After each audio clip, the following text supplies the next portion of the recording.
A young man walks into a police station. He wants to confess to 2 brutal murders. Down like that. And how many times do you think you hit him? 40 plus times. While his story would be like nothing police had ever heard before. And I got a sharp knife. I cut his head off. My pentagram was on this side.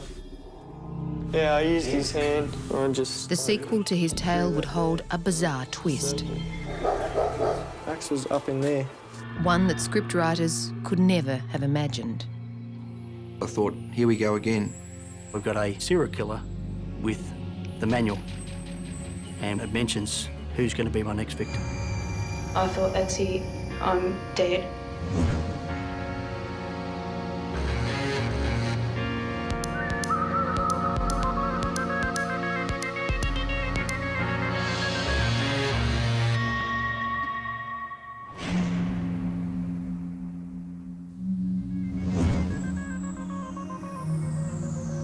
When 2 murders occurred within 2 weeks of each other, police knew there was one offender.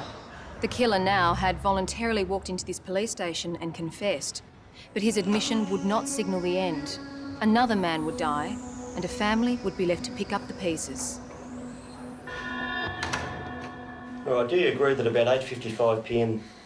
Last evening, you attended the Wollongong police station with a man named Rodney Day? Yes. And do you agree when you went to the front counter you spoke to some police there? Yes. And do you agree that you told them that you were responsible for the death of Mr. O'Hearn? Yes. 4 months earlier, 60-year-old shopkeeper David O'Hearn was found murdered. And Mark Van Crevel was unknown. It was a scene that I'd never encountered in all my years in the police. There was a body of a male. He'd been decapitated, and it appeared that he'd been completely disemboweled. On one of the walls there was a pentagram with the word Satan beside it. Another wall had an inverted cross. All these drawings appeared to have been drawn in the victim's blood. Located near to where the body was found was a crystal decanter, which was used to commit the offence of murder. While the fingerprint found on the stopper of the decanter matched none on police files, the satanic drawings led detectives to 19-year-old Keith Schreiber. Keith wasn't at home, but they were invited to inspect Keith's room. Tony, come and have a look at these. In his bedroom they found a number of drawings that depicted headless bodies and disembowelment. Keith was found at his workplace. And of all things, he was a filleter. Where were you last Friday? He gave us the alibi that he was staying with his employer for the evening. We confirmed that alibi with his employer. Then, only 2 weeks after the first murder, another man was killed, with chilling similarities. We're starting to look as if we might have a serial killer running around.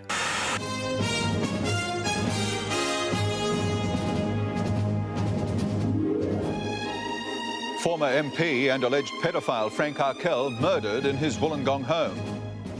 Like David O'Hearn, Frank Arkell was in his 60s. Both men were homosexual, and both had been mutilated post-mortem. I noted it was an unusual and very sadistic characteristic that 3 tie pins had been inserted into his face. Investigators found fingerprints on the box containing the tie pins. But the fingerprints weren't on record, which is a bit scary when you think about it. A person who had no criminal record all of a sudden leaping into murder. It's very, very strange. The only lead police had to the killer's identity were the clothes he'd left at Frank Arkell's flat. These are the clothes worn by Frank Arkell's killer. A pair of blood-spattered tracksuit pants, socks and hiking boots found discarded in the granny flat where Mr Arkell was murdered. We're obviously anxious to speak to anyone that's recognises these items of clothing or in fact seen anybody wearing those clothes in the area. One girl rang up and said that a former boyfriend of hers had owned boots and tracksuit pants, and they vanished, for want of a better word, shortly after the death of Frank Arkell. So you're starting to look at something that's a very promising lead. The woman had given us the name of her ex-boyfriend as being Mark Van Crevel. Police immediately put him under surveillance. And as a result of seeing him with Keith Schreiber, they realised they'd met their suspect before. Mark Van Crevel had actually been interviewed some 3 days after the murder of David O'Hearn. He had been the flatmate of Keith Schreiber. I told you that he just flew right under the radar. He was interviewed as an alibi for Keith Schreiber. The statement he signed was examined and fingerprints developed. A match was made to the stopper found at the O'Hearn crime scene.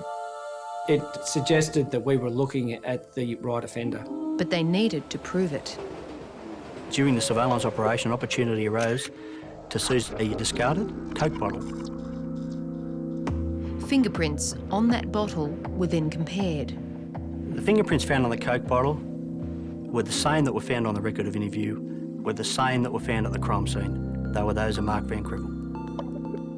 With that confirmation, the team prepared for the arrest. But Mark Van Crevel had different plans. He came in and said, "Oh, I want to tell you something, but if I tell you, will it mean I'll be expelled or removed from training?" I said, "Oh, well, Mark, you know, things aren't ever that grim." He kind of just shook his head and said, "You know those murders in the paper?" Yeah, well, I did them. We finally got to the police station and I said I needed to speak to someone in charge. And she said, "What was it concerning?" And I said, "Oh, well, the young man with me, his name's Mark, and he's admitted to 2 murders." And then it finally all hit home and it was like, wow, this guy has really done this. And I kind of thought, well, how lucky am I to even get him here? I suppose in your own words, can you tell me what information you have about the death of Mr O'Hearn? If you can simply just speak up and just tell me what you know about it. I don't know anything much about David himself, but I murdered him. It was about 9:30 p.m. and I got a call from one of my team to say that a man had walked into Wollongong Police Station to confess to the murders of Frank Arkell and David O'Hearn. For the purpose of the interview, can you give me your full name?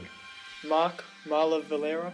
2 weeks before walking into the police station, Mark Van Crevel had changed his name via deed poll to Valera. I suppose in your own words, can you tell me what information you have about the death of Mr O'Hearn? I don't know anything much about David himself, but I murdered him. I don't know much about him. I didn't know him as a person. Well, can you tell me, say, your movements for that day? We're looking for the 12th of June 1998 when David was killed. I went to David O'Hearn's house at about 6 o'clock at night. Was it an arrangement that you had to go there at that time? No.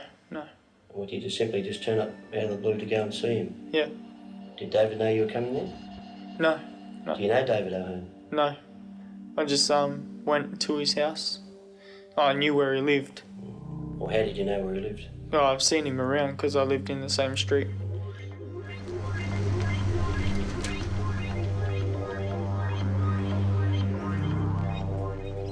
Well, why did you go to his house?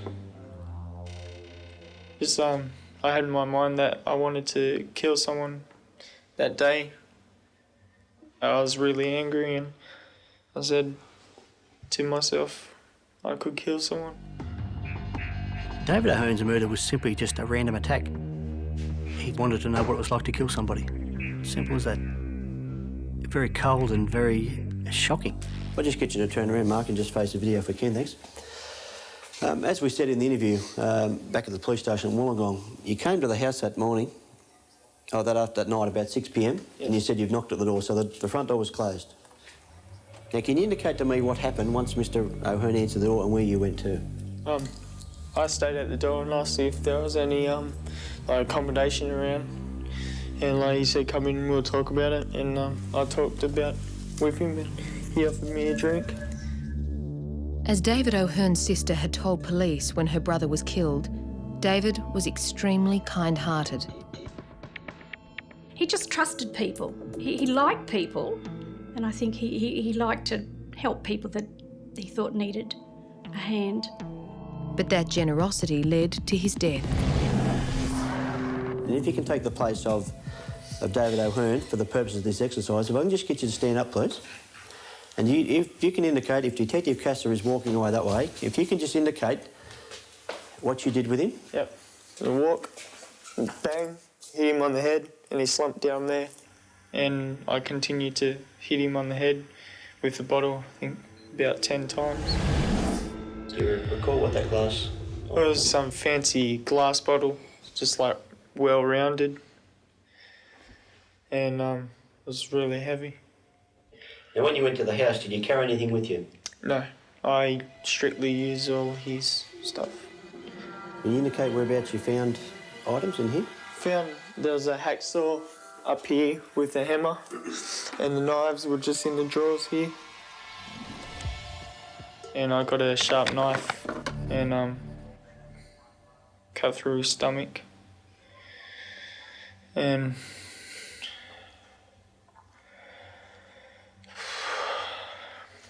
like cut through his stomach, and I cut his head off. I cut his hand off, and I wrote all the signs on the wall. Do you recall where you drew the... We'll start with that first. The pentagram was on this side. Okay. Yeah, I used his hand. I just drew it? Drew that there, and the circle. There were certain things about the satanic messages that were left at the David O'Hearn crime scene that only he would have known about. Now, whilst we're aware that some of that information was released in the media, there were specific things that were done in that scene that only he would know about because he was there. When I do it next, I'd done the inverted cross on that side of the wall. I'm not satanic, but in satanic terms, it's like Jesus hanging upside down in hell. Well, where did you learn about these things? From the music I used to listen to. Now, at that stage, what did you decide to do? I just looked at his body for, just a couple of minutes, just looked at, seeing what I'd done. And then I just took the gloves off and I washed all the blood off my hands and off my face because there was a fair bit of blood on my face. Then I walked out, calmly walked out.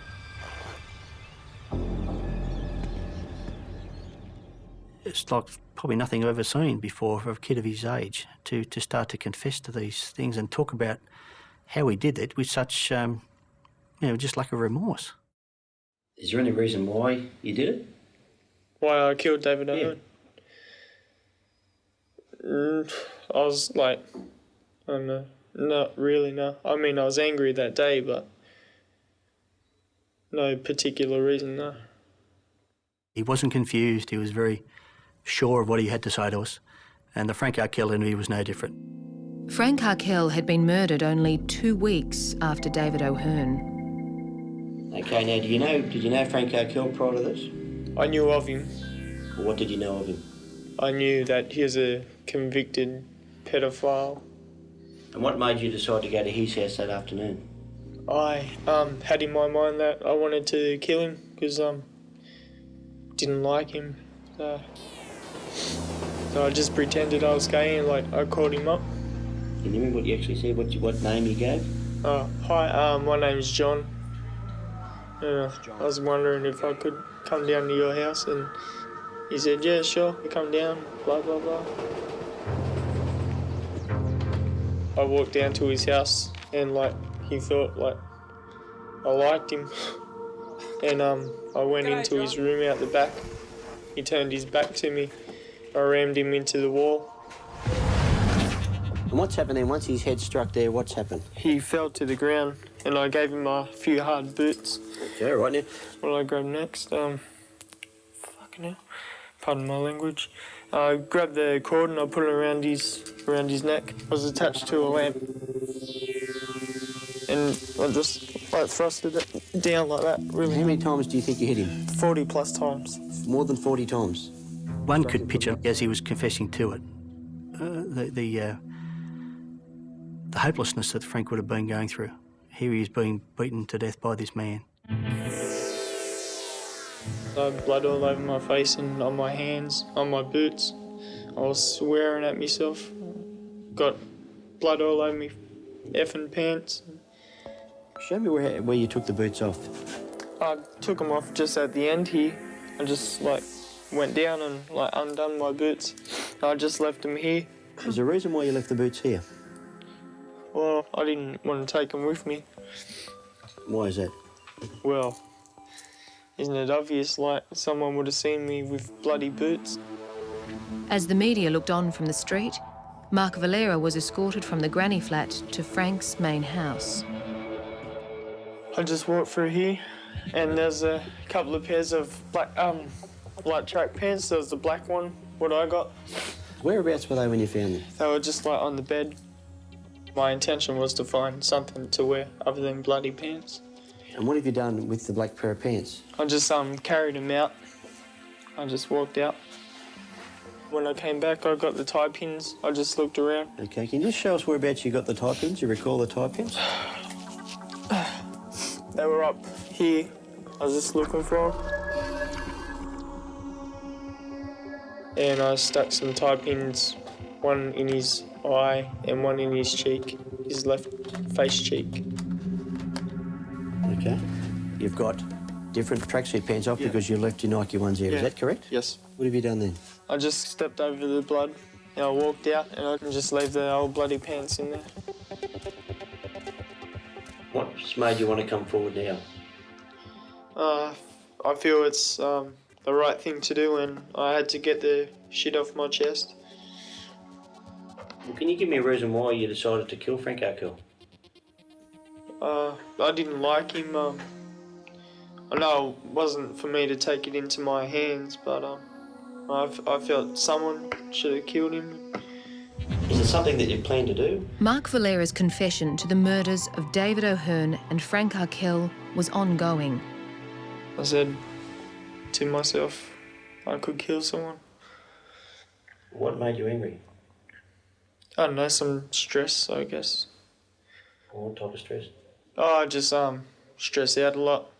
To relieve the stress you were under, you went out and did this?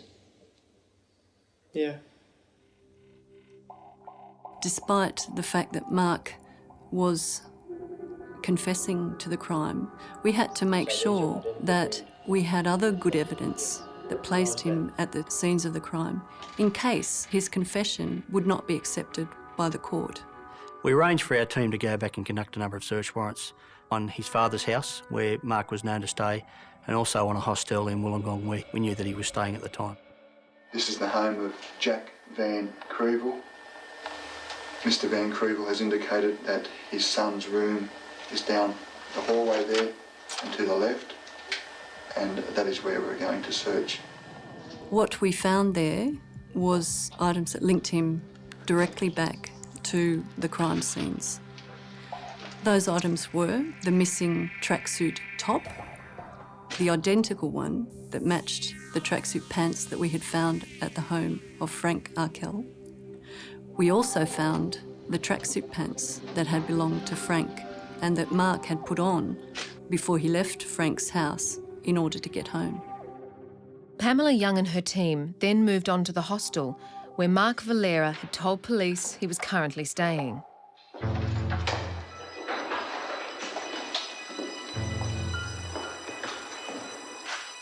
We found a gold chain that we knew absolutely was the property of David O'Hearn. I believe a family member had given it to David, and David was very fond of that.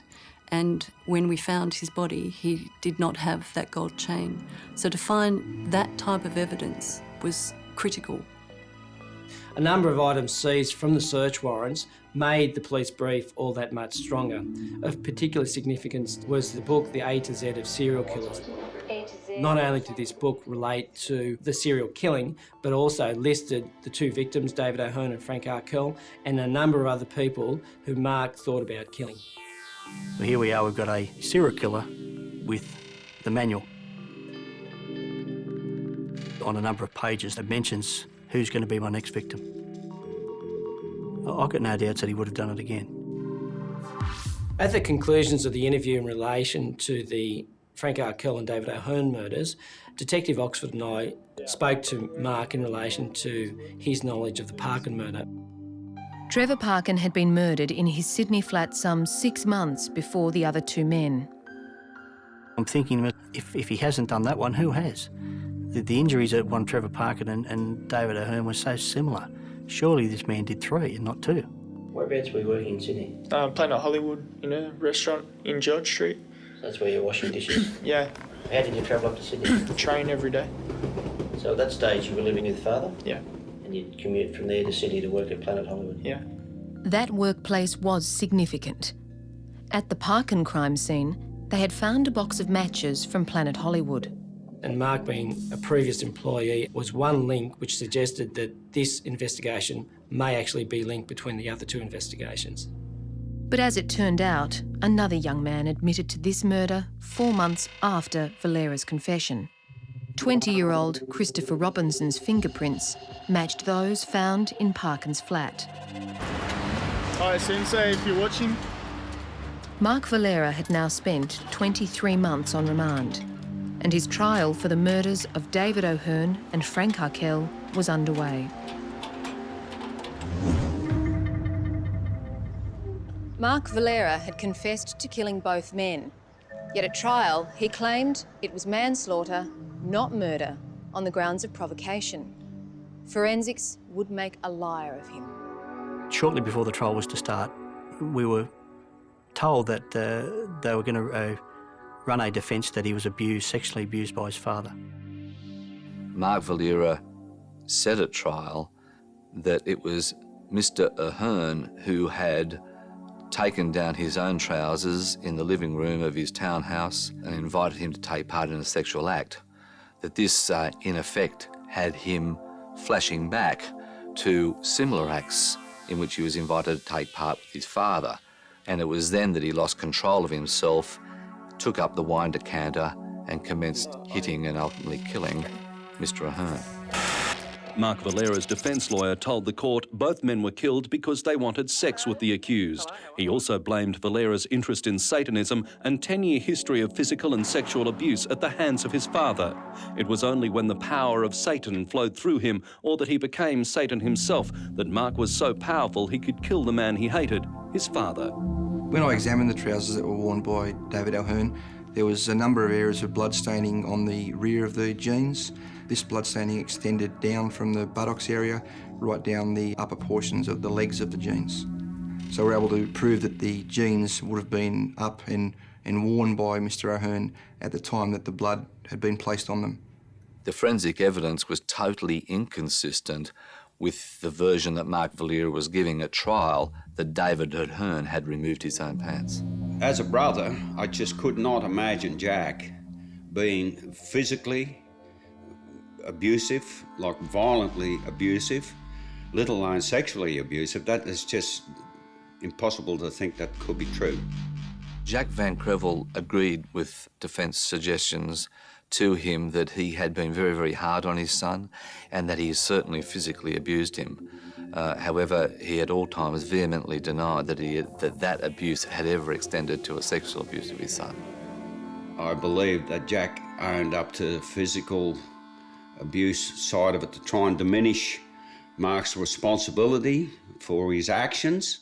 There was certainly evidence at the trial which was inconsistent with a father sexually brutalising his son. Jack used to overindulge with his kids. He was prompted by Mark that he wouldn't mind riding motocross. And so he bought them bikes each and the best of protective equipment and everything else. He bought a bike of his own so he could participate. Yeah, he was a good parent in that respect. The jury obviously agreed, rejecting Valera's plea of provocation and diminished responsibility.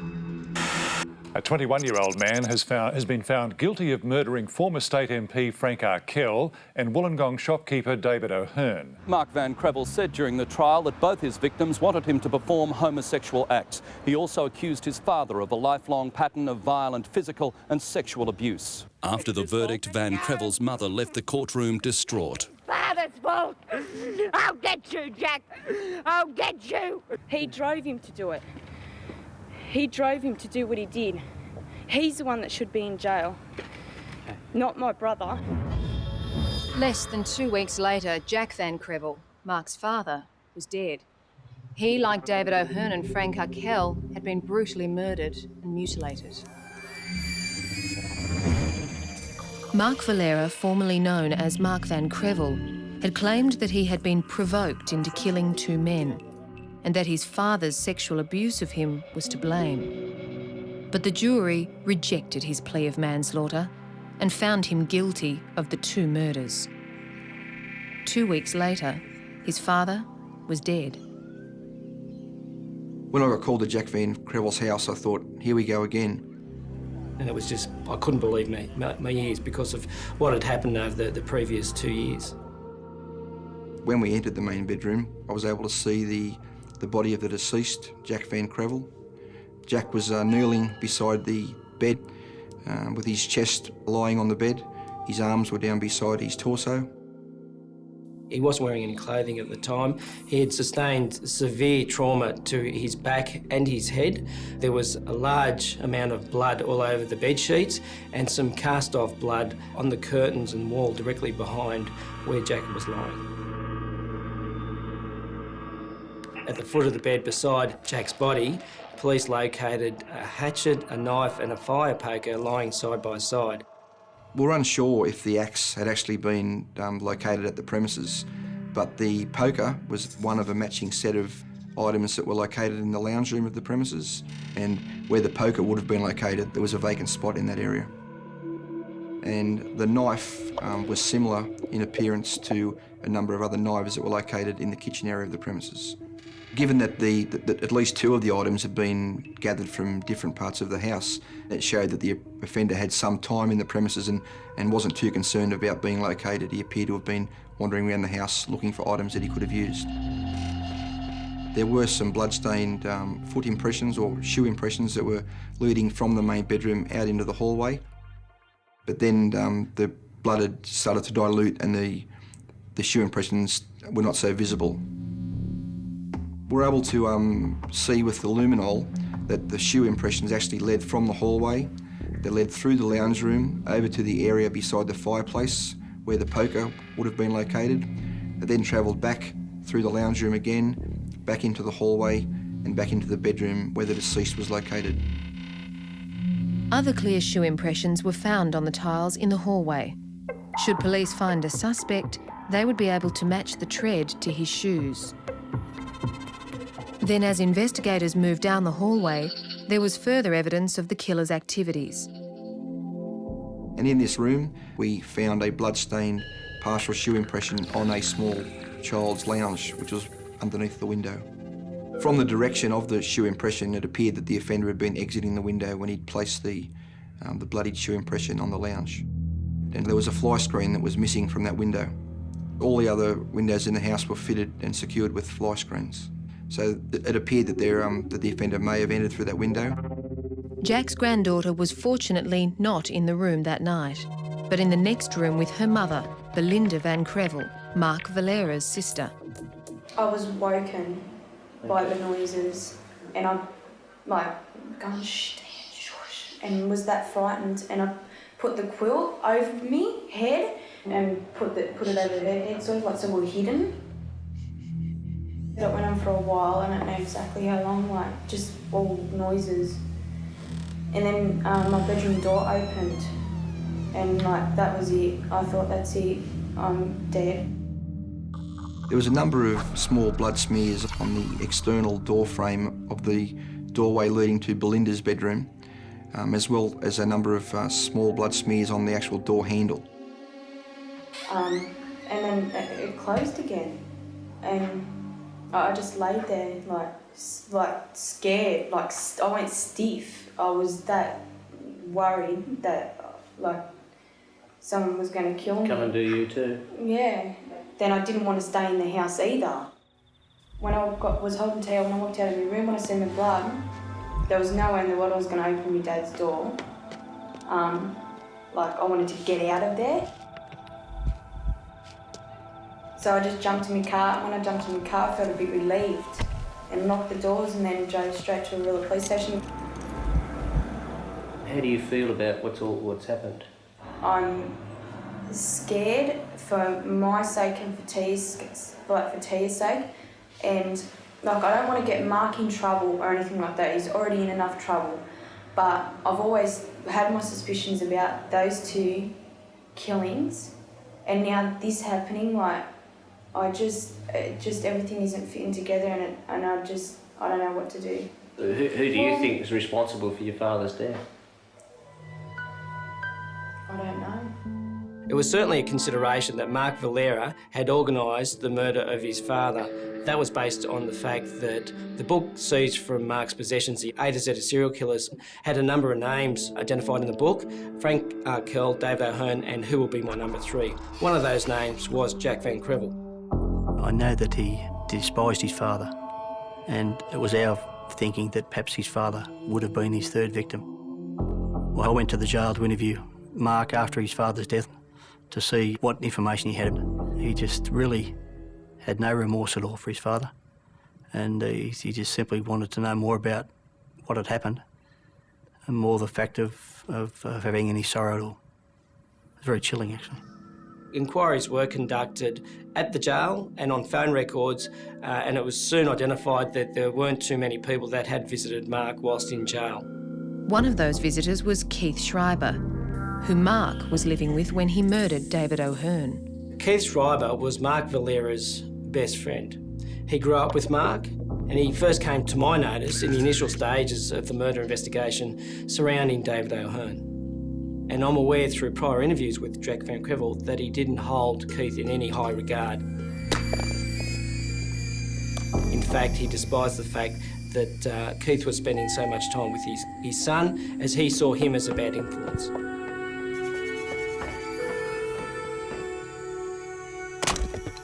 I don't know how it works inside jails or anything like that. I don't want to get Mark in trouble, but maybe he is covering for someone and they said that they'd do this for him, or maybe he's asked someone, I don't know, to do Well, it. having said that, then who would you think he would get to do it? Oh, I don't know. If he hadn't have said the things that he'd said to me about Keith, I'd say Keith. But apparently he's gutless. Jack Van Crevel, the father of double murderer Mark Valera, had been bashed to death. The main suspect was Mark's best mate, Keith Schreiber. There were only a number of suspects who may have committed the offence. Certainly it may have been someone that wasn't related to this whole scenario. That was certainly another consideration. But Keith was our main suspect. The starting point was first trying to identify where he was. One of the last people to see Keith was Mark's sister, Belinda. On the day before Jack Van Crevel's murder, Belinda told police that she had met with Keith Schreiber to travel to the Silverwater jail to visit her brother Mark Valera. However, as Belinda had failed to make any prior appointment, these plans had fallen through. So Belinda had spent part of that day with Keith Schreiber. And where's Keith these days? He's homeless. He's homeless, is he? Yeah, that's what he said anyway. Did he say where he was going? Oh, when we were sitting in the car when I first went there, he told me that he was staying under a bridge and he got a sheet of tin or something and put it up. So I suppose he was just sleeping, I don't know. He didn't tell me where he was going, but I assume he probably had nowhere to go. We received a phone call from a witness that identified Keith being down around the area of the Albion Park train station. Police were immediately deployed to the railway station to locate and arrest Keith. We were of the view that if Keith was in fact the murderer, that he would be armed with some sort of weapon. It was at that point that Keith was arrested and conveyed to the Port Kembla police station, where he was entered into police custody.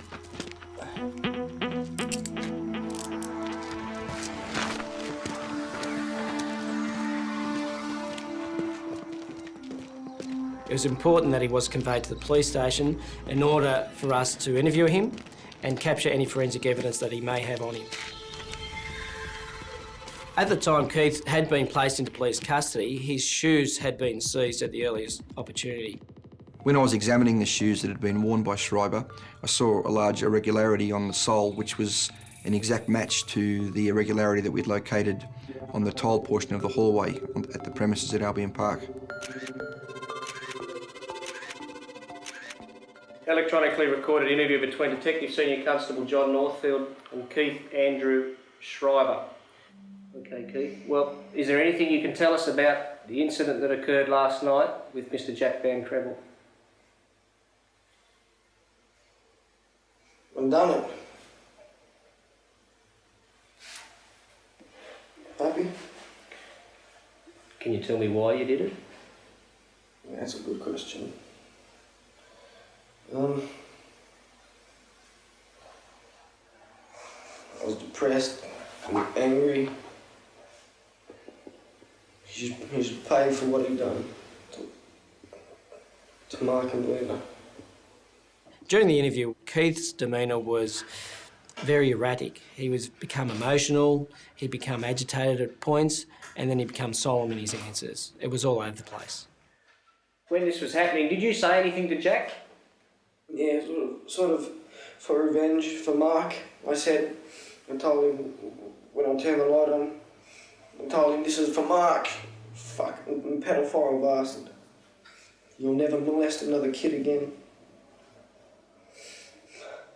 Keith, if we can just get you to hood up, and just for the purpose of the camera. Yes. It's just to cover your own identity, because as you're aware, there are a number of media cameras out the front, and we believe possibly out the back. Okay. Yep. So you can just. So as long as you can see, we'll guide you if you need a hand.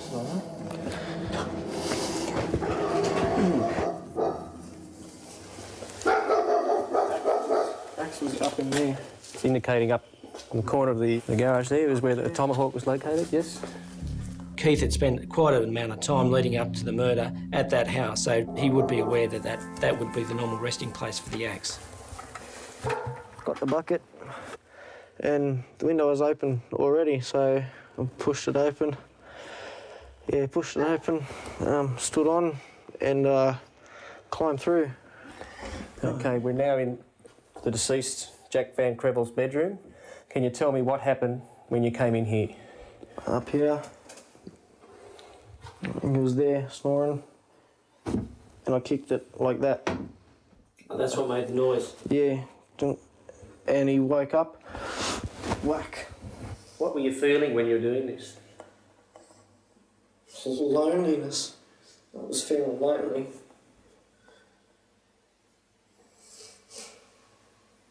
You said earlier that you'd... Yeah, fucking hatred and anger, fucking. But when I was doing it, yeah, loneliness as well. I felt fucking, yeah, sort of wanted him to get me first. Why were you hoping that? I just fucking hate my life. If you can call it life. He got up, sort of rolled over a bit, and I hit him again. What did you hear? Like that, but really loud, like someone breathing really heavy, but like that, but really loud. Like I can't even describe what it was like. It was awful. So what's Jack doing while this is happening? Yeah, he's going, hey, hey, hey, and I'm stabbed him more. And then I heard, like that, but like louder. I turned the light on as I come back in, and then that's when he seen me. And then I hit him a few times with the stoker. When he saw you, what happened? He looked at me and goes, Keith. And then like going, shh, shush. And why were you doing this? Why? Yes? To kill him. What did you do then? I ran out. Yeah. Balloon's door was closed. I sort of pushed open there a bit.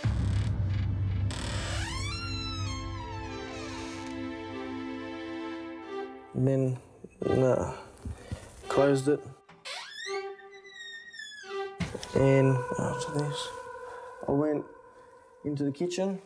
It was in the walk around that Keith was asked to point out the location where he'd found the weapons used in the murder. At one point, we'd walked back into the kitchen and he was asked to point out where he'd found the knife. Whereabouts was the knife? So tell us exactly what you did. Yep. Up in the drawer. Where did I get it from? There's another drawer there. No, It wasn't until he got to the kitchen area that he was somewhat confused as to where he located the knife. To me, that suggested that Keith didn't get the knife from that location and that he either retrieved the knife from another part of the house or it may have even been left for him. There's been a bizarre twist to a notorious murder case. A man found hacked to death with a tomahawk this morning is the father of Mark Van Crevel, convicted last month of the murders of former Wollongong Mayor Frank Arkell and shopkeeper David O'Hearn. Van Crevel's family said it was a direct result of his father's sexual abuse. He drove him to do what he did. He's the one that should be in jail. How do you feel about your father's death now? Oh, I don't know.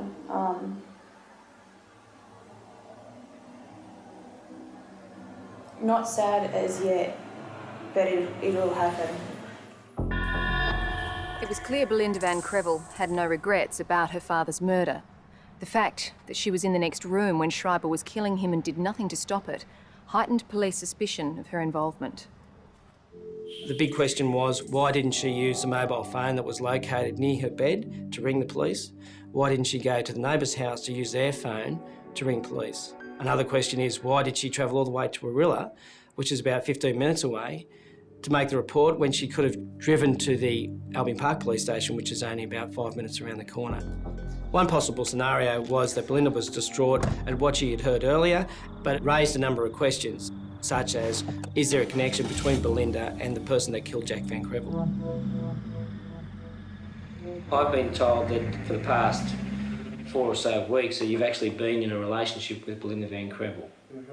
Is there anything you care to tell me about that? It's irrelevant. Is it correct? Sort of, yeah. At Mark Valera's trial, I noticed that Keith and Belinda had spent a considerable amount of time with each other, to the point where you could almost say that they had a relationship happening. Belinda said she was with Keith Schreiber on the day prior to the murder, that they were in company for several hours together. When we're talking, I had photos in my car and I was showing him some photos of me and Mark together when we were little, because we're always together. The fact that that conversation had occurred the day prior to the murder of Jack was of particular significance to police. Did you tell Keith about what happened to Tia? Oh, yeah. What's he say? Oh, he got pretty angry. He had been told certain things by Belinda insofar as what Jack had done to Belinda, her child, and to Mark. Jack molested Mark. And Tia's been, his granddaughter has been saying, coming out with a few weird things. Did she ask you to do it? Yeah, I know she wanted him done. She wanted him done? With Keith Schreiber under arrest and charged with Jack's murder, detectives now concentrated on Belinda's involvement in her father's death. Jack believed that there was a $2,000 contract out on his life, which he had heard of a couple of days prior to his murder.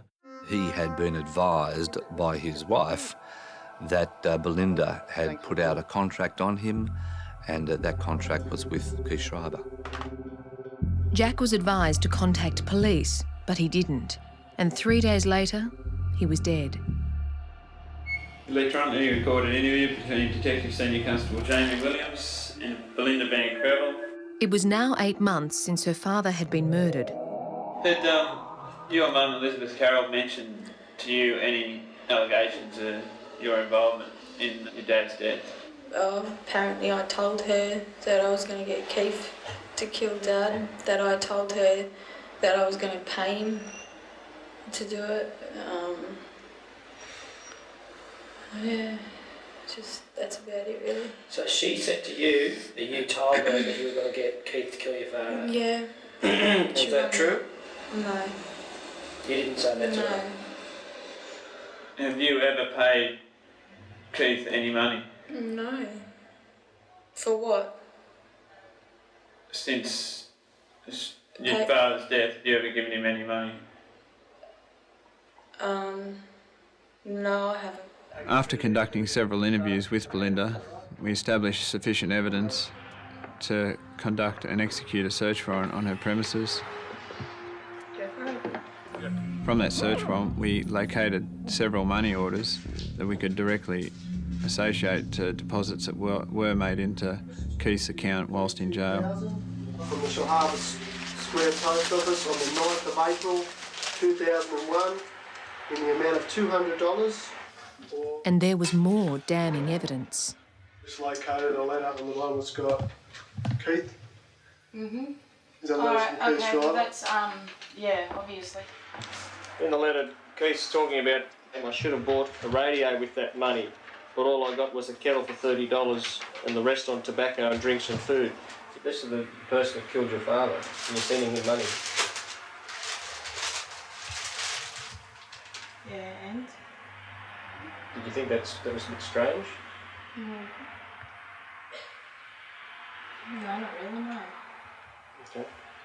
I was still friends with him, I talked to him, so... And what was your relationship with Keith Schreiber at the time your dad was murdered? It was a normal sort of relationship, just friends, you know. So you weren't going out with each other? No. Had you ever gone out with Keith Schreiber? No, I never even thought about it. You ever had any relationships with him? Sexual wise or any nature like that? I won't answer that. I don't think that's got anything to do with this. It's actually got a lot to do with it, because it's investigating the murder of your father. Yeah, but what's sex got to do with someone being murdered? We're just trying to work out what relationship you had with the person who murdered your father. And it wouldn't make a difference, would it? Well, it may make a difference to our investigation. Why's that? Well, that's what we have to work out. Oh, right. Okay then. Yeah, right. What was the next question? Belinda, this letter addressed to Keith, do you agree that that's your handwriting? Yeah. You discuss here about your closeness to Keith. It says, I miss you heaps, you see, Keith. The thing I love the most is that no one really knows how much we trust and care about each other. I mean, I've been so close to you for how many years, and no one could make up that they've done more for me than what you have. I'll always look up to you, and no one will ever come as anywhere near as close to me as you are. So you were in a physical relationship? I have been, yeah. You told us before that you'd never had or you had been. No, I said I didn't want to tell you. So now you're prepared to talk about it? Yeah. What's the situation with your relationship? I had sex with him. I believe that she used her relationship with Keith to manipulate him to a point to commit the murder. The letters that we located and the money orders that we also seized were crucial pieces of evidence in relation to identifying that Belinda had a direct involvement in the murder of Jack. A young woman has faced court in Wollongong charged with killing her father. Belinda Van Crevel grinned broadly when the judge handed down his ruling. Belinda Van Crevel was sentenced to 6 years for soliciting to have her father murdered. She was due for parole in May of 2005, but her plea for an early release was rejected. As for the man she solicited, Keith Schreiber will be in jail until at least 2012. I'll just get you to turn around, Mark, and just face Her brother, Mark Valera, Jack's son and Keith's best friend, is spending the rest of his life in jail for the murders of David O'Hearn and Frank Arkell. I believe Jack was the salt of the earth father. He was trying his best, and to end up with such a tragedy on his hands and then eventually his own murder, I suppose, it was unbelievable. It gets easier as time goes by, but you kind of think at the time and even now, it's sort of unreal, like it didn't really happen to our family. Those sort of things don't happen to ordinary people. we were just an ordinary family and we didn't think it would ever happen to us. He didn't deserve to die.